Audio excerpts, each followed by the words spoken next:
Bonjour à toutes et à tous, et bienvenue dans ce nouveau chapitre de physique qui concerne l'étude du mouvement. L'étude du mouvement, c'est quelque chose d'assez compliqué, et cette année, on va principalement se concentrer sur l'étude de ceux qui bougent par rapport à ceux qui ne bougent pas. Pour étudier ces mouvements, nous avons rendez-vous avec Paul. Paul était un guide de haute montagne, et il habitait à Ax-les-Thermes. Un jour, il prit le train pour rejoindre sa bien-aimée, qui habitait à 200 km de là.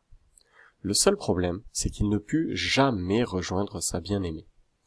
Pour la bonne et simple raison que le train ne put jamais partir de la gare. Il avait en effet un problème de moteur, et il ne put jamais démarrer. Si vous avez eu l'impression que le train était en mouvement, cela est parfaitement normal. Et ce que vous avez cru être la gare était en fait un décor. Cet exemple-là, il illustre parfaitement ce qu'on appelle en physique la relativité du mouvement. Si l'on re-regarde la vidéo, qu'est-ce qu'on peut voir? On peut voir que le décor bouge par rapport au train. C'est ce qu'on peut voir à partir de maintenant.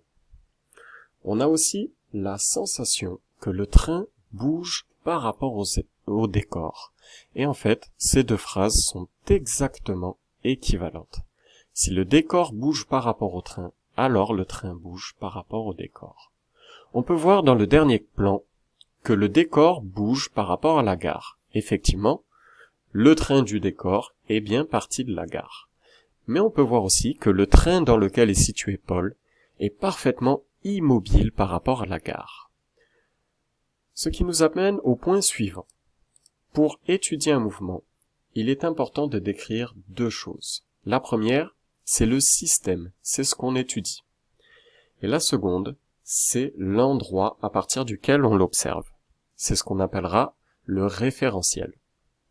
Un référentiel très important à signaler, c'est le référentiel terrestre. C'est celui qui est situé par rapport au sol de la Terre.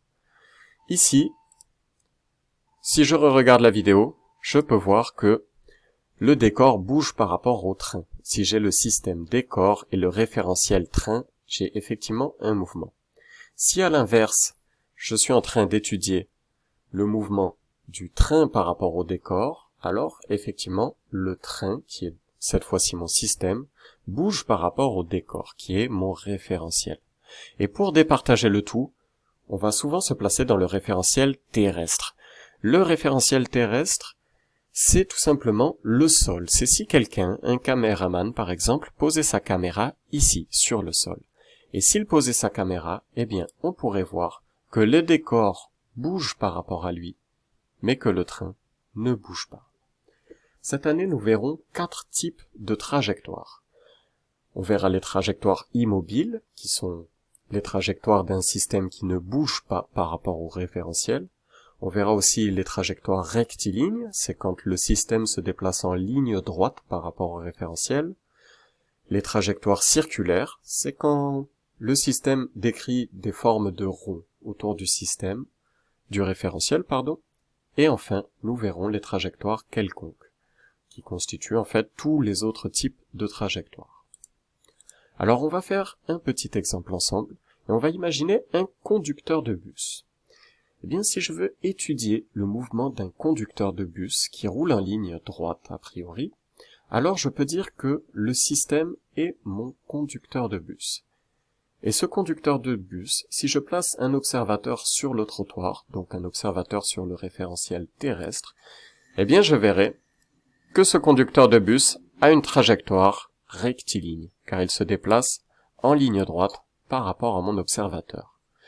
Cependant, si mon observateur monte dans le bus, eh bien, il aura une toute autre vision du conducteur de bus. Effectivement, si mon observateur est dans le bus, il verra que son conducteur est tout simplement immobile, puisqu'il est lui-même dans le bus. C'est ce que l'on appelle la relativité du mouvement.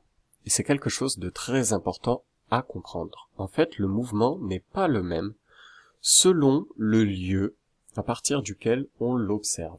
Et ce lieu à partir du lieu duquel on observe le mouvement, c'est ce qu'on appelle le référentiel. Si l'on est dans le bus, mon référentiel est donc le bus. Si l'on est par contre sur le sol de la Terre, mon référentiel sera le référentiel terrestre.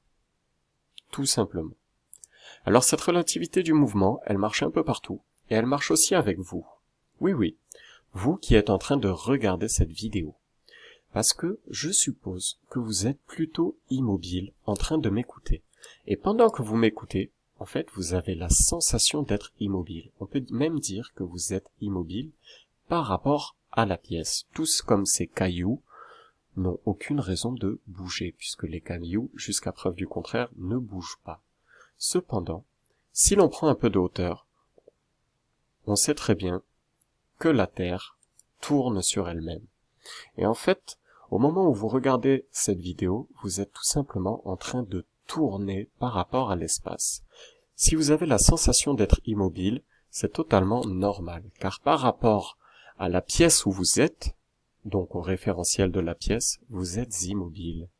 Mais si on prend de la hauteur, vous êtes en fait un petit point situé à la surface de la Terre et vous êtes en train de tourner avec elle. Vous faites un tour complet toutes les 24 heures. Et donc, si l'on prend un observateur qui se place très loin, par exemple à la surface de la Lune, eh bien en fait, il vous verra tourner sur vous-même en même temps que la Terre tourne sur elle-même. Je vous laisse encore savourer ces magnifiques images qui viennent du parc Yosemite aux États-Unis et réfléchir un peu sur la relativité du mouvement. Je vous souhaite une très bonne semaine et bon courage pour les exercices qui vont venir avec cette notion.